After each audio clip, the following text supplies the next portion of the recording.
A lot of us were born with the desire to win at life. We came into this world wanting to experience a lot of things, and we had this sense of feeling that there was so much potential for things to happen. But then at one point we enter the school system, we enter the system of this world, and we get treated like cattle, basically. We get taught how to walk in a line, how to raise our hand. We get told what it means to be successful with A, B's, and C's, and they never told us the significance of the I, of the individual's unique creativity. We come out of these institutionalized schools with the greatest lie that we have to bend to these institutions' expectations in order for us to feel successful and fulfilled. And now we become followers rather than leaders. We think that for us to win, we have to come out on top. We have to push our way through the crowd, and it's not supposed to be like that. In fact, I want you to come out of life and be like, I beat the game without ever playing it. And in this video, I'm going to tell you exactly how to do that. So stay tuned. The biggest word that pops up in my head when I think of winning at life is the word competence. And I just like the sound of that word. Competence is something that not a lot of people use in their vocabulary. We gotta use it more often, and we gotta use it as a guideline in terms of what we wanna be or how we wanna work with life. You know, it's not about really being successful or about being a winner. It's rather about being competent, and by being competent, you'll become a winner at everything. And so Google defines competence as the ability to do something successfully and or efficiently. And I wanna add just a little spiritual touch to that, a little flair, just so you can know exactly what I mean and how you can expand that definition to make it useful for you, to make it applicable, all right? Because that's what we're trying to do here. We're trying to make spirituality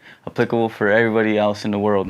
It's not so much about being good at everything, but rather about being able to deal with anything. I like to explain it as a knowing, a faith in the things to come, in the sense that you have built up your self-esteem so strongly that it is impenetrable to even the greatest missile thrown at you. The key to being successful in life, to be a winner in life, is to be able to understand this definition of competence and to be able to embody it fully. I like to think of life as a game also. It is the best game out there. Why? Because it is the most responsive game ever. It knows when you're ready for the next thing, and it knows exactly what you need in order for your evolution to advance. So I want to also make another analogy. If we were to look at our own lives, we have a lot of closed systems. School was one of them, and another closed system can be your work, or it can be your finances, or it can be your relationships. All of these different areas of life become closed systems in the sense that you are one person when you are with your family, you are another person when you are with your girlfriend, you are another person when you are at school, and you're another person when you're at work. All of these systems are basically going to require a different input from you. When we go into these systems, we adjust our framework, our understanding, or our way of acting and behaving,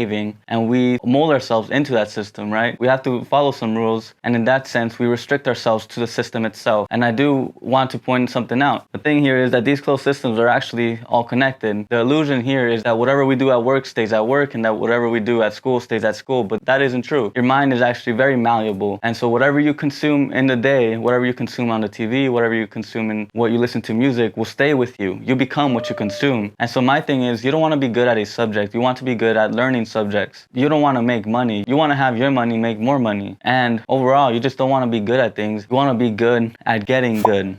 So I'm going to give you my framework, how you can get good at getting good, because that's actually the sauce. That's the thing that's going to add the spice to every single system in your life, all right? So the beginning is getting to know yourself. How do you get to know yourself? You have to dive into the metaphysical. So I've done it all, you know, personality tests, the hexagram, just studying psychology, personality psychology. I've done all of these things, and they just don't compare to the numerology, astrology, and even the gene keys, which is right over there. These methods of working with the psyche of the individual are so important because they are connected to the law of correspondence. The law of correspondence is a principle from the book The Kabbalion, and it basically states, as above, so below. Everything that is within will be so without. The microcosm is reflected in the macrocosm, and so the little can be seen in the big, and vice versa. Basically, the law of the universe is ingrained within the structure of these studies, and so the more you understand yourself, you will be able to see the reflection also with your connection to the universe. That's why I threw away the idea of being an INTJ or being whatever personality test, because of the fact that astrology and numerology and even tarot was able to guide me a little closer to my spirit. And I'm going to link some books down below that I know have helped me out a lot in learning just the overall sense of who I am and just knowing these areas of study a little better. Make sure to check those out. Another thing that has helped me out a lot is constantly challenging myself. I want you to go into every activity that you go into, not for the sake of achievement, but rather for the sake of getting to know yourself a little more. You didn't know you could be a good editor or a good dancer? Well, now you're going to go in and see how good you can get or how well you can establish yourself in that area, just for the sake of seeing how well you dance or how well you edit. The next thing I like to do is to break the illusion of closed systems. What I see it as is to constantly be asking myself, how do these areas connect to everything else in my life? How does my relationship relate to my relationship with work? Or how does my school reflect my relationship with work also? You have to constantly be seeing how these guys are connected and trying to mend and break that illusion of separation. And once you do that, you will see that you will establish a stronger sense of individuality, of personality that will be able to be expressed more freely through every single system. It is like you can be yourself around your friends, and you can be yourself around your parents, and you can be yourself around your boss. And this is what